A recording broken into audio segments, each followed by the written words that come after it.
folks, hello and welcome back to another episode of the Mortal Realms magazine. Okay, so this week is issue number 17. Okay, we're rolling through them, aren't we now? Okay, so there's a quick blip of the front cover, which I'll show you in more detail in a wee while. We see it's issue number 17 on the front there, obviously. I've just told you that and I'm waffling. We have a pull-out, which is the Forces of Order, and you can see it's got the little holes here, so it's going to be one for the ring binder. This is really nice. There's some more stuff and showing us some more amazing models. Yeah, there. Opening it up. There we go. It's a full page spread, guys, with plenty of reading on the front and plenty of reading on the back. These things are basically just designed to show you a little bit more of the stuff that they have. And it's Games Workshop, isn't it, you know? And what you're really here to see, guys, is the models. So we return to form again. We had the scenery the other week, now we're back onto models, and these guys are called the Dread Scythe Harridans, okay? So we've got one sprue, 5 models. So I'm going to disappear, I'm going to give you a quick blip of the magazine and open the pages, have a little look through what's in this week's issue, go away, build the models, finish with a showcase. So, issue number 17. And we see already $7.99, Warhammer Age of Sigmar, Mortal Realms, the picture on the front of this week's cover stars, and our 3 bullet points, which are Dread Scythe Harridans, 1,000 Storms Part 3, and add unit leaders to your games. 17, let's open it and have a look. Okay, so straight on to the contents. In this issue, Dread Scythe Harridans says learn about the Dread Scythe Harridans who were once healers before being cursed to eternal undeath as murderous killers. 1,000 Storms Part 3. The Midnight Tomb, which is our battle report. The Anvils of the Helden Hammer fight desperately to defend the city of Lethis from the claws of Lady Olinda's army of spirits. The building guide to our Harridans. The painting guide. And the Dread Scythe Menace, which is our playthrough, and says learn how to use unit leaders such as the Sequitur Prime and Slasher Crone in this new playthrough. Interesting. So we've been dealing with what's called just units so far, groups of models. Obviously leaders are what they are on the box. A more powerful character. We have seen some characters obviously, but it looks like we're going to be putting them all together now, which will be really, really fun. The games are going to start getting interesting. Okay, so our content. So the Nighthaunt section is Warriors C6 for those who are following along. There's your artwork there. And it is our Dread Scythe Harridans. And we get a little bit of bump about these guys. They look, pardon all puns, they look wicked, don't they? They look really good. Can't wait to build them.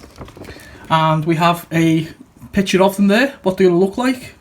If you see like the detail on the back of these guys, they've got like cloaks and they've got like purple roses, and they look really, really good. I mean, I'm not kidding, they really do. The Harridan Curse, which is a little bit more about what they said to us earlier. And these guys who are Bone Scythes, I really hope we get one of these models on that sprue. I'll tell you, I'll be very happy if we do. Stormcast Eternals, Part 3, the 1,000 Storms.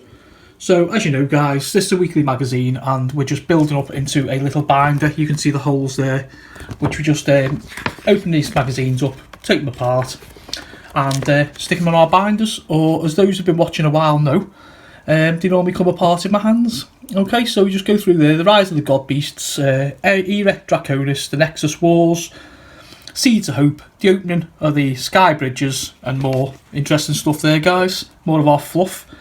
I know a load of you actually love the fluff, myself included. Okay, so our battle report, the Midnight Tomb, the artwork again. Every issue I say it, don't I? Just, you know, yeah. So that is battles, and that's number 11, section L, for those interested following along in the binders. Tells us all about Storm Vaults, and we get a little bit of a model showcase there, just giving us an idea of the stuff that we're talking about. The how to build, which isn't very exciting to be honest with you. These are usually the Games Workshop's push to fit models. Difference being, guys, if you buy or get the models out of these, they're easy to put together. The Game Workshop ones are they're more complicated. You know, like you're looking about say 4 or 5 pieces for these guys. You buy a box of models and you got like about 30 pieces for each one. So you know, bear that in mind if you're sort of thinking about it. Okay, how to paint the Dread Scythe Harridans. and they want us to get Corax White, Nelac Oxide, Cantor Blue and Abaddon Black. So we gather our models. Not much use without paints, are they? Or the other way around. Okay, I digress. So it's just showing us what to do with the Corax White, the Nelac Oxide, dry brush of white again, Cantor Blue onto the cloaks, and Abaddon Black. Okay, onto the hair. And this is what the models should look like at this particular stage. I've got to admit, I don't really like that look. I'd have a different paint scheme myself in mind, but hey ho. Okay, so we are now on to the Dread Scythe Menace, which I believe is, yeah, it's our battle report. I did say that before, didn't I? But I've got the memory of a sieve lately, okay? So there we go. Beneath the surface, the battle for the Mausoleum rages on. Azandria Azurbolt battles the Briar Queen for control of the tomb's secrets. Okay. So, battlefield looks similar to last week, where we've got our absolutely beautiful scenery. We've got Chain Rasps and the Dread Scythe Harridans, and we've got some Castigators, and we've got some Sequitors. Okay, so they are our forces. It tells us what we need. We've got the War Scrolls, giving us all the details of our characters and everybody that's playing. A couple of nice little bits of info there about unit leaders. Tells us about retreating, which is another rule where if you obviously don't want to get into combat, there are ways and means of getting out of it. And then the usual Stormcast turn 1, Nighthaunt turn 1. Just go through it with us. Tell us about some more command models and a couple more of the War Scrolls. Finishing off with the Guidance, the Warhammer Community and the Exploration. Okay. And next week is going to be a really easy one to film because we got 2 paints. We are getting Lead Belcher, which is a base coat, and we are getting Dryad Bark, which is a base coat also. Okay, so that's going to be issue 18, and it comes with a large battle mat as well. Okay, folks, all that's left to do now is go away, build these lovely models, and come back and do the showcase. Okay, folks, so finally, the showcase. The models themselves they're really good. I mean, you know, just sort of spinning me, see like the detail in them alone. They are really, really, really nice models, and to be honest, they're some of the favourites of mine since this series has started. They're basically a troop choice, these guys, and I'll show you like the leader in a minute. What I would say to you folks, and it's really important, is anybody first starting out or interested in this is, even though they were actually like a push together kind of kit, please be careful with these. And let me give you the reasons why. See these blades? Well, when you cut them off the sprue, please line your clippers up. Know exactly where you're going to snip, and snip them quick. And I'll tell you why. Because the first one I snipped, I nearly snapped the whole thing off.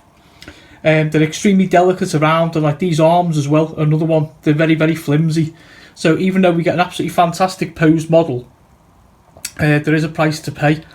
Another little tip for you as well, incidentally, this one's going to sound really silly, is you can see on all these, the slotter base, there's like a big hole. Just stick some plasticine, some blue tack, some green stuff, anything like that in there, and then just flock over it, and you're not even going to know. And another tip for you, which is really important, is that these guys, as amazing as they are really, really, really like light on the stand. So what I do is I will get a coin. I'm not sure about the American size, but certainly for the United Kingdom, I get a penny piece, a 1 pence, and I'd glue it to the bottom there, just to add a little bit of weight into your base, guys. Okay, like I say, I can't, you know, I'm so happy with these models. I really am, but there are just a couple of little pitfalls you need to look out for, folks. Okay. As you say, they're all like multi-posed with these big sort of sides, like knives, you know, up and stuff, and yeah, they're like flying models, or they look like flying models, obviously ethereal, you know, along with all the spirit hosts. And what I've done, guys, I've left the best one till last for you. He is like their prime, he's like their leader. Any of you guys who played 40k, Warhammer 40k, this guy, the Orsine Space Hulk, this guy would remind you of a Tyrannid. Okay, so he's there and he's got like the 4 big sides, you know, running at the enemy. I mean, look at that for a model, guys, you know. Really, really is fantastic. And again, I say every single week about these things. just chuck quick undercoat on, pick your base colour, ink it, dry brush, and I'll tell you what, this model and his pals with him will look absolutely fantastic. So guys, that was our models for this week, and we put another one to bed. Okay, so thank you all for watching. I really hope you enjoyed this one, and I'll see you next time.